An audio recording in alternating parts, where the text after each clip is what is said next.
What's going on, guys? Tony Maritato here, and in this video I'm going to go back and update an older video that I had recorded showing you how to apply for your NPI provider number.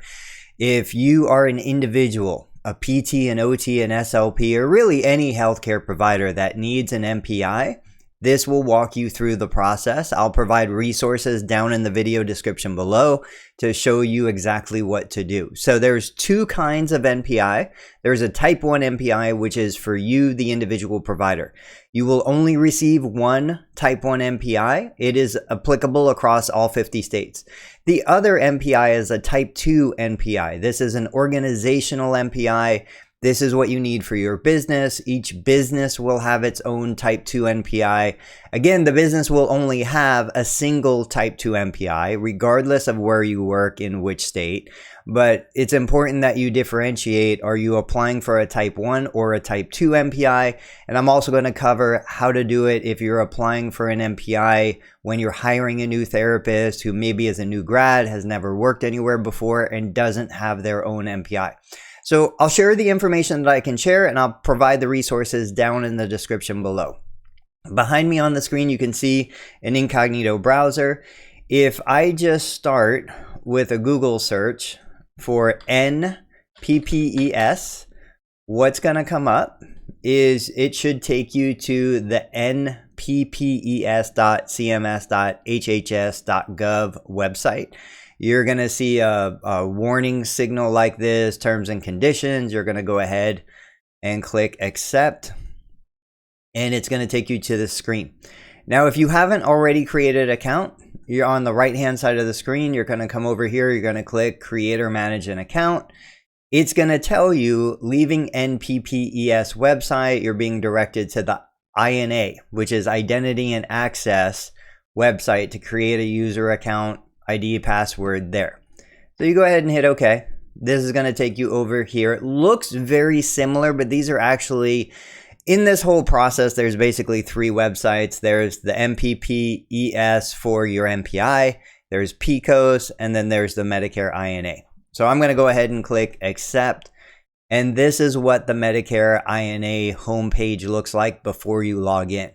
And right over here, again, on the right-hand side, you can see if you don't have a Medicare INA account, this is where you would create one.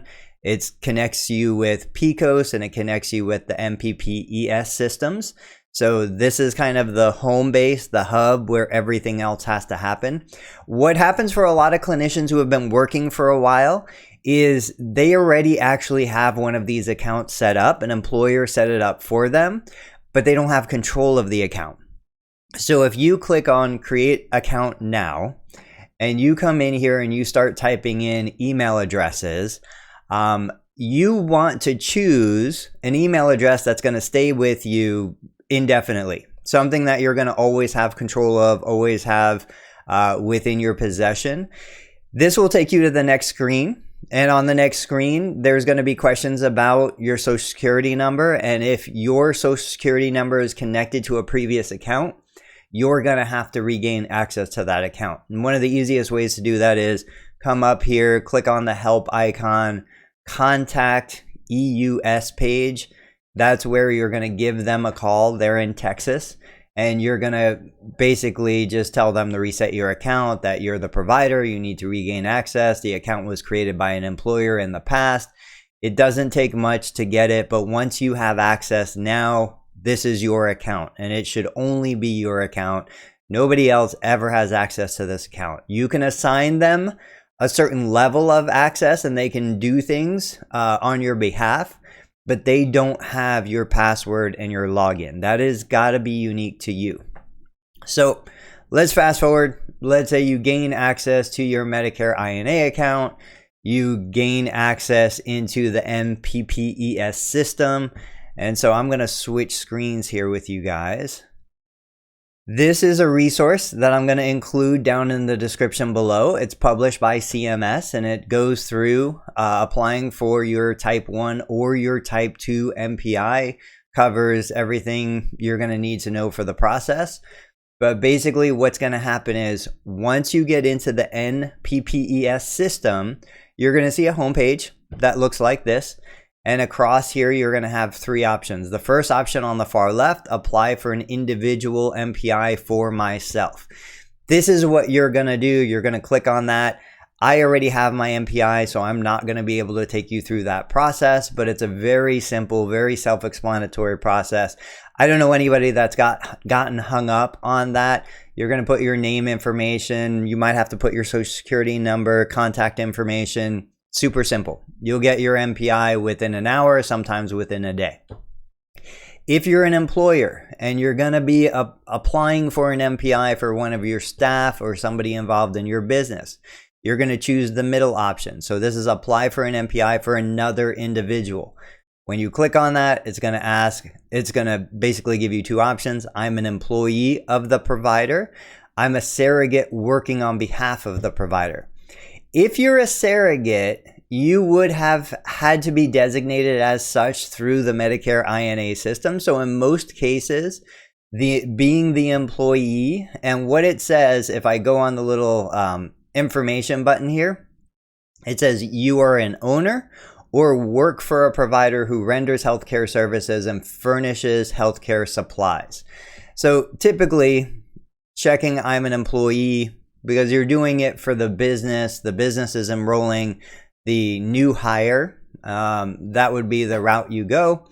You come in here, you can see if you look across the top, there's 8 options or 8 screens total. Provider information is number 1. So this is the information for the actual provider, the therapist you're hiring or submitting the NPI enrollment for. They're asking for basic first name, last name. You're really only going to fill out the stuff that has the little asterisk next to it. So date of birth, state of birth, either social security number or tax ID. That's going to come in here. This is a drop down. We're going to come down demographic information. Once you finish each of these screens, you're going to click next to go to the next screen. I can't progress because I'm not actually submitting the enrollment, but then there's going to be address information. The health information exchange, if it's not applicable, you can just skip that step. Other identifiers, if it's not applicable, you can skip that step. Taxonomy, if it's a physical therapist, occupational therapist, or speech language pathologist, you're going to choose the appropriate taxonomy code. Contact information can be either the business contact information or the individual provider. I tend to go with putting the individual provider's contact information in there. And then, of course, there's an error check just in case something got skipped or missed that needed to be completed. And then you hit the submission button. So, like I said, it's a very simple process to work your way through it.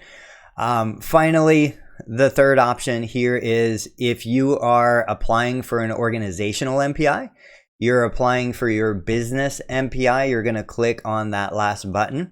You're going to get the same 2 options. I'm an employee of the provider for the provider. I'm a surrogate working on behalf.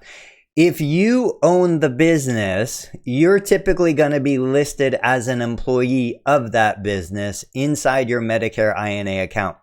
So if I switch over here, this is inside my Medicare INA account. I own Total Therapy Solutions. It's listed, the company is listed as my employer. I'm listed as an authorized official. I have access to PCOS, EHR, and MPPES for Total Therapy Solutions. So if you're not listed as an employee of your business, go ahead and get that switched over. And it's very simple to do. You log into Medicare INA, you go to my profile, you scroll down here, you add the business as an employer, the business. You can come over here and there's a button here to control your relationship to the business and change these from default no to yes. And you're all set. And that gives you full control. Then your business will show up inside your PCOS account. Your business will show up inside your MPPES account. You'll be able to enroll new providers. You'll be able to do reassignments when you hire new providers. Pretty much everything you need is going to be done. So guys, if you need more detailed information, absolutely let me know. Post in the comments below. If you want, I've got on my website, learnmedicarebilling.com, I've got a step-by-step tutorial on how to submit your type 2 NPI enrollment with screenshots of each screen along the way. Go ahead and check that out. And we have video tutorials that will walk you through the process of applying for your Medicare contract as a contracted participating provider.